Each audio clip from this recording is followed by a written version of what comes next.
Hello everyone, welcome to my YouTube channel. मैं आप सभी की दोस्त इन्फॉर्मेटिव पूजा। जो भी कैंडिडेट गवर्नमेंट जॉब एग्ज़ाम की प्रिपरेशन कर रहे हैं, आप सभी कैंडिडेट के लिए BSF border security force assistant commandant 2022 की शॉर्ट नोटिस जारी कर दी गई है। इसकी स्टार्टिंग डेट क्या होगी फॉर्म फिल करने की, लास्ट डेट क्या होगी, आपके एग्ज़ाम कब कंडक्ट करवाए जाएंगे और इसमें आपको कितनी फ़ी पेमेंट करनी है एप्लीकेशन के लिए, और इसकी एज लिमिट क्या होनी चाहिए कैंडिडेट की, और क्या क्वालिफ़िकेशन होना चाहिए आप कैंडिडेट का, और इसमें जो आपकी सैलरी स्केल वो क्या होगी, और इसमें मोड ऑफ सिलेक्शन क्या होगा आपका, इन सभी के बारे में मैं आपको इस वीडियो में फुल डिटेल्स बताऊंगी। तो इसको जानने के लिए आप वीडियो को पूरा ज़रूर देखें, और ऐसे ही अपडेट के लिए आप मेरे चैनल को सब्सक्राइब कर लें और बेल आइकन को ऑन कर लें, ताकि ऐसी कोई भी इन्फॉर्मेशन आती है तो आप तक नोटिफिकेशन पहुंच सके। तो दोस्तों, इसमें जो आप टोटल पोस्ट है, इसमें टोटल 8 पोस्ट है। इसको भी पोस्ट वाइज और कैटेगरी वाइज डिवाइड किया गया है। इसमें जो आपके 3 पोस्ट हैं, वर्क, इलेक्ट्रिकल और वाटर विंग्स, ये 3 पोस्ट हैं आपके। इस पोस्ट के अकॉर्डिंग आपका कैटेगरी वाइज वैकेंसी डिवाइड की गई है। अब जानते हैं कि जो वर्क पोस्ट है, इसके लिए कैटेगरी वाइज कितनी पोस्ट निर्धारित की गई है। जो आपका वर्क पोस्ट है, इसमें टोटल आपका 6 पोस्ट निर्धारित किया गया है, जिसमें जो जनरल कैटेगरी के कैंडिडेट हैं उनके लिए 3, ईडब्ल्यूएस के लिए कुछ नहीं है, ओबीसी और एससी कैटेगरी के लिए, जो ओबीसी कैटेगरी के अंदर कैंडिडेट आते हैं उनके लिए 2 पोस्ट, और एससी कैटेगरी के कैंडिडेट के लिए 1 पोस्ट, और एसटी के लिए कोई पोस्ट नहीं है। तो इसमें आप जनरल और ओबीसी और एससी कैटेगरी के कैंडिडेट अप्लाई कर सकते हैं। अब बात करते हैं इलेक्ट्रिकल पोस्ट के लिए किस कैंडिडेट के लिए कितनी पोस्ट निर्धारित की गई है। तो इसमें जो जनरल, ईडब्ल्यूएस और ओबीसी एससी कैटेगरी के कैंडिडेट के लिए कोई पोस्ट नहीं है। एससी कैटेगरी के कैंडिडेट इसके लिए अप्लाई कर सकते हैं, और इसमें जो टोटल पोस्ट है वो 1 है। और जो वाटर विंग्स पोस्ट है, इसमें आप ओनली फॉर जनरल कैटेगरी के कैंडिडेट ही अप्लाई कर सकते हैं। ईडब्ल्यूएस, ओबीसी और एससी एसटी कैटेगरी के कैंडिडेट इसके लिए अप्लाई नहीं कर सकते हैं। ठीक है, तो ये तो बात हो गई आपकी क्या क्या आपका पोस्ट है, और पोस्ट वाइज जो आपका कैटेगरी है उसमें टोटल कितनी वैकेंसी निर्धारित की गई है। अब बात करते हैं कि जो आपका पे स्केल है, जो आपकी सैलरी होगी वो क्या होगी आपकी।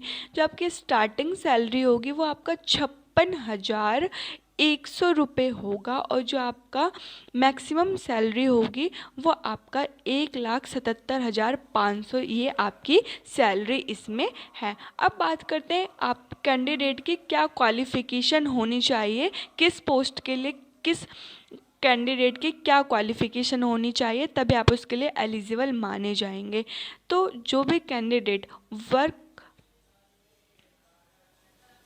पोस्ट के लिए अप्लाई करना चाहता है, आपकी जो क्वालिफ़िकेशन होनी चाहिए, आपके पास डिग्री होना चाहिए, डिग्री इन सिविल इंजीनियरिंग, किसी भी यूनिवर्सिटी का हो सकता है या फिर इंस्टीट्यूट का हो सकता है, लेकिन आपके पास डिग्री होना चाहिए सिविल इंजीनियरिंग का, तभी आप इस पोस्ट के लिए एलिजिबल माने जाएंगे। और जो कैंडिडेट इलेक्ट्रिकल पोस्ट के लिए अप्लाई करना चाहता है, आपकी जो क्वालिफ़िकेशन होनी चाहिए, आपके पास डिग्री होना चाहिए इन इलेक्ट्रिकल इंजीनियरिंग, किसी भी यूनिवर्सिटी से हो सकता है या किसी भी इंस्टीट्यूट से, दोनों में से किसी भी का मान्यता प्राप्त आपका डिग्री होना चाहिए। अब बात करते हैं जो कैंडिडेट वाटर विंग्स के लिए अप्लाई करना चाहते हैं उनकी क्या क्वालिफ़िकेशन होनी चाहिए। उनके पास बैचलर डिग्री होना चाहिए मरीन इंजीनियरिंग, या फिर आपके पास मैकेनिकल इंजीनियरिंग की डिग्री होनी चाहिए, या फिर आपके पास इलेक्ट्रिकल और इलेक्ट्रॉनिक इंजीनियरिंग की डिग्री होनी चाहिए, या फिर आपके पास ऑटोमोबाइल इंजीनियरिंग या इलेक्ट्रिकल डिग्री, ये जो आपकी डिग्री होनी चाहिए किसी भी रिकॉग्नाइज्ड यूनिवर्सिटी बोर्ड का इसको मान्यता प्राप्त होना चाहिए, तभी आप इस फॉर्म को अप्लाई कर सकते हैं और आप इसके लिए एलिजिबल माने जाएंगे। ठीक है, तो ये बात हो गई आपकी क्या क्वालिफ़िकेशन होनी चाहिए किस पोस्ट के लिए। अब बात करते हैं कि इसमें एज लिमिट क्या होनी चाहिए कैंडिडेट की? तो इसमें जो एज लिमिट है, जो भी कैंडिडेट वाटर विंग्स के लिए अप्लाई करता है उसकी मिनिमम एज 22 ईयर और मैक्सिमम 28 ईयर होनी चाहिए। और जो भी कैंडिडेट इलेक्ट्रिकल या वर्क्स पोस्ट के लिए अप्लाई करता है, आपकी जो मैक्सिमम एज 35 ईयर और मिनिमम 22 ईयर होनी चाहिए। ये आपकी एज लिमिट है, ठीक है। अब बात करते हैं कि इसमें आप कैंडिडेट की फिजिकल एलिजिबिलिटी क्या मांगी गई है, ठीक है।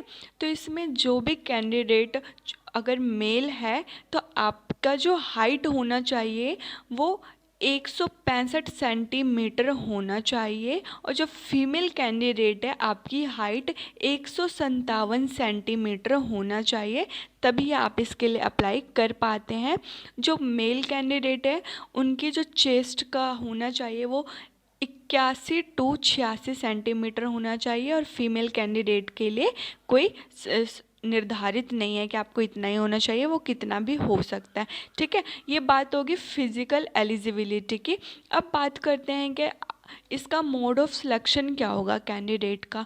तो इसमें जो आपका मोड ऑफ सिलेक्शन है ये आपका फर्स्ट होगा, आपका रिटन एग्ज़ाम होगा, सेकंड आपका पीटी फिज़िकल टेस्ट होगा, फिर third PST physical skill test, फिर इंटरव्यू एंड फिर आपका पर्सनैलिटी टेस्ट होता है। अगर आप इन सभी को क्वालिफाई कर जाते हैं देन आपका सिलेक्शन होता है, ठीक है।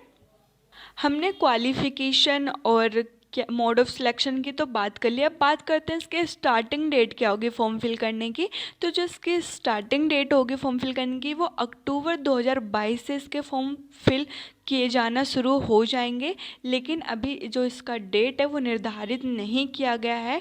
जब भी इसका डेट निर्धारित किया जाएगा कि इसके फॉर्म फिल किए जाना शुरू हो गया, जब भी नोटिफिकेशन आता है मैं आपको वीडियो के थ्रू इन्फॉर्म कर दूंगी। इसके लिए आप मेरे चैनल को सब्सक्राइब कर लो और बेल आइकन को ऑन कर ले, ताकि जब भी इसके फॉर्म फिल किए जाना शुरू होंगे आप तक नोटिफिकेशन पहुंच जाएगा वीडियो के थ्रू, ठीक है। और जैसे इसके फॉर्म फिल किए जाने की डेट निर्धारित हो जाएगी तो इसके लास्ट डेट भी आपका निर्धारित कर दिया जाएगा कि इसकी लास्ट डेट क्या होगी, और एग्ज़ाम डेट भी तभी आपका बताया जाएगा कि इसके एग्ज़ाम इस मंथ में होंगे, ठीक है। इसमें जो जनरल ओबीसी और ईडब्ल्यूएस कैटेगरी के अंदर कैंडिडेट आते हैं आपको 100 रुपये पे करना होता है एप्लीकेशन फ़ी के लिए, और जो SC ST